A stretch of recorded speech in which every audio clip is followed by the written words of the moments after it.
Hey there, I'm Cynthia and welcome to The Dinner Fix, where I help answer the question, what's for dinner? Today I'm making chicken cordon bleu.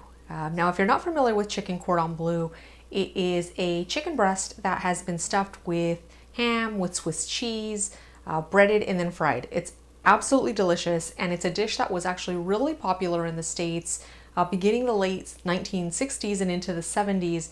Though it has kind of fallen out of favor with folks as palates have evolved, and as a whole we've kind of moved away from eating fried foods.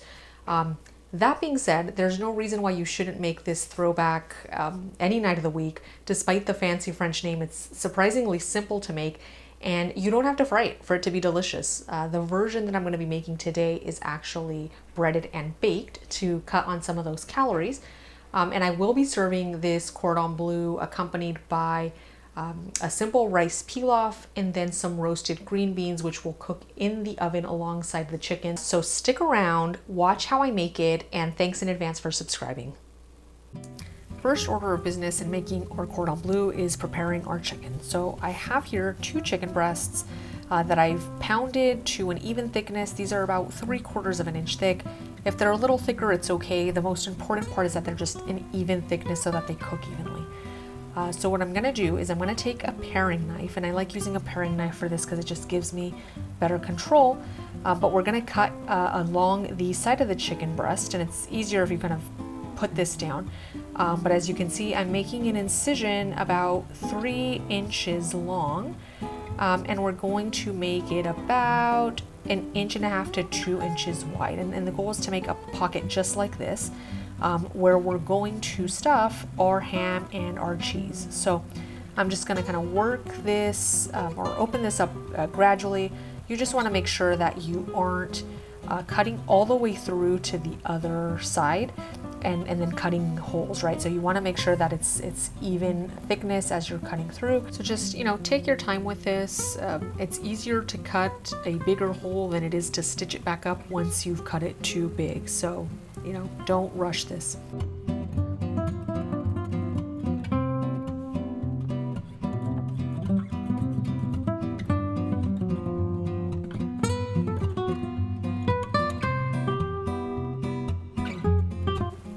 That looks pretty good, so I'm just gonna kind of fast forward through this next one, but really just repeating the same process with the second chicken breast.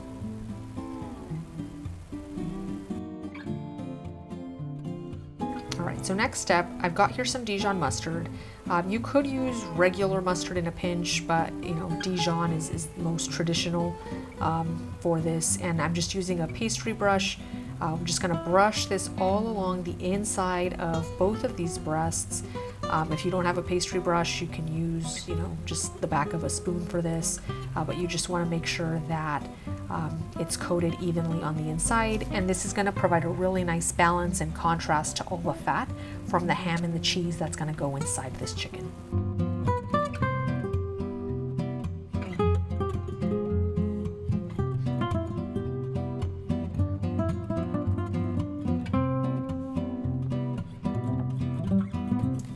Next, we're going to stuff our chicken. So I have here just 2 slices of deli ham, and then I've got 2 slices of Swiss cheese. If I can pry these apart, trust me, there's 2 slices here. There we go.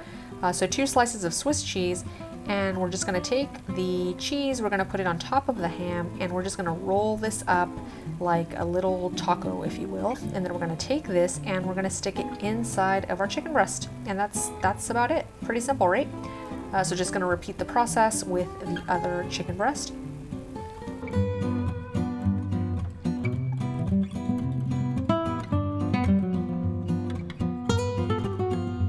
There you have it. Now, what I like to do is I like to take some toothpicks and seal up the opening of this chicken. The thing with chicken is, and really all meat, is as it cooks, it does tend to swell, and as it swells, the chicken's going to want to open up. So by using a toothpick, it just helps ensure that the ham and the cheese stay inside of the chicken and not, explode. And just be really careful not to stab yourself, because it hurts. I can tell you from experience. All right, that looks pretty good.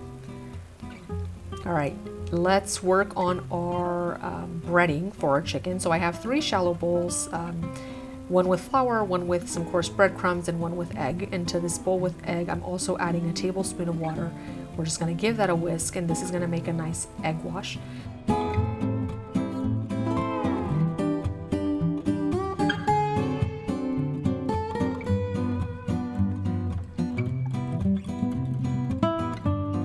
And then we're just gonna stir in the salt into the flour and then into the breadcrumbs just to make sure that that's evenly distributed.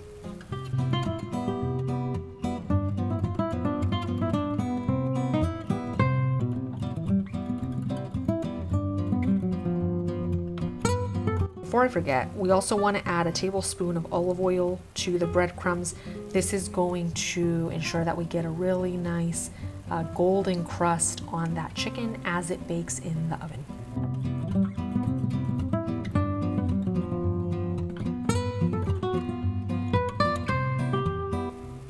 You know, and don't be afraid to get your hands dirty here if you find it's easier, which I'm finding it's easier just for the sake of getting this evenly incorporated.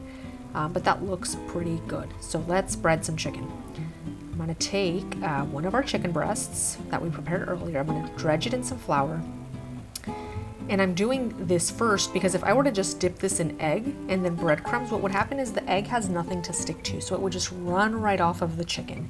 So by adding the flour, we ensure that the egg is going to adhere and then the breadcrumbs that come after. And then just kind of shake off the excess. We don't need like a whole lot of flour here, just a light dusting of it. All right, looks good. So into the egg wash. So we're gonna give this a nice bath.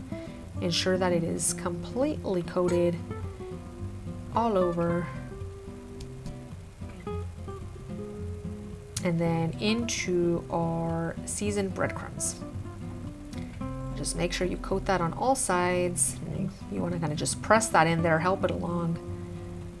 You want to, just make sure it's fully coated, but as we did with the flour, we'll just kind of shake off the excess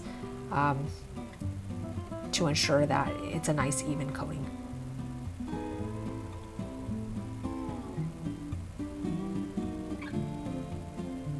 All right, so this is just gonna go onto a rimmed baking sheet that you can see off to my right. I lined it with aluminum foil, placed a wire rack there, and that one's ready to go. Now this other chicken breast, I'd actually done this one in advance, and I'd forgotten to add olive oil to the breadcrumbs, I'll admit. So what I'm doing is I'm just dipping this back in this egg wash, and then I'm gonna dip it back into the breadcrumbs. So, you know, we all make mistakes, we forget things, and that's totally okay. This is a mistake that is easily remedied. And as a bonus, I'm gonna get an extra coating of breadcrumbs on this one, so not mad at that.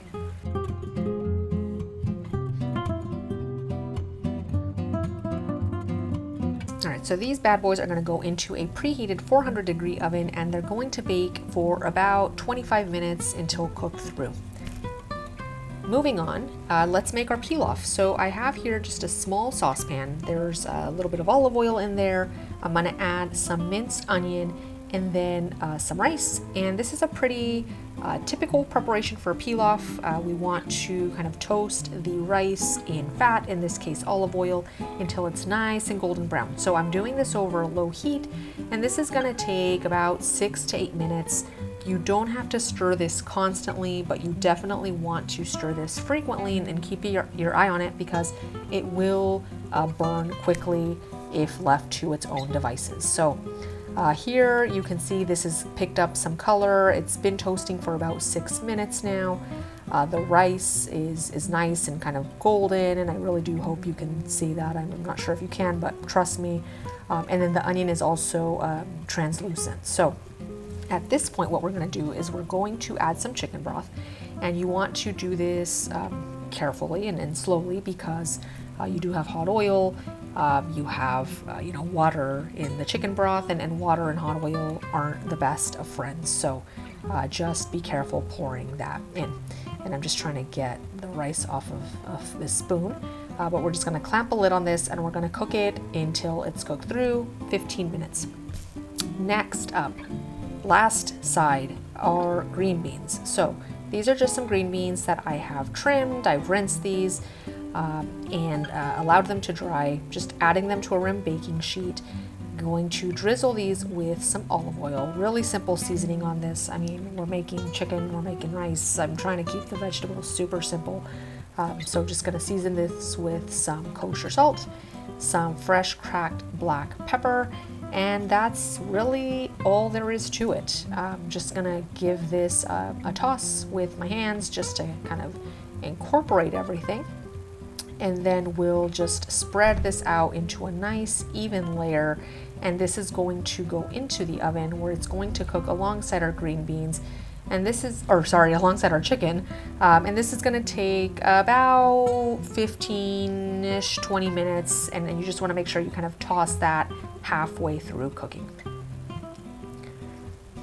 All right, so we're at the halfway point. You can see these have kind of started to tenderize. They've picked up some color, just kind of giving these a shake, and then back into the oven they go to finish cooking. All right, 25 minutes in, look at our chicken. It's nice and golden and delicious and bubbly. I'm just gonna take a temperature read on this. You can see there that the cheese is bubbling, so that's a good indicator that this is done, or at least close to being done. So I'm just gonna stick my thermometer in, and the temperature I'm looking for is 160 degrees, which we're at, so this is good. We're just gonna let this rest for a bit. Our green beans are also done, so those are coming out, and our rice is done. So there you have it. Chicken cordon bleu, simple rice pilaf, and some roasted green beans. Dinner is served. Enjoy.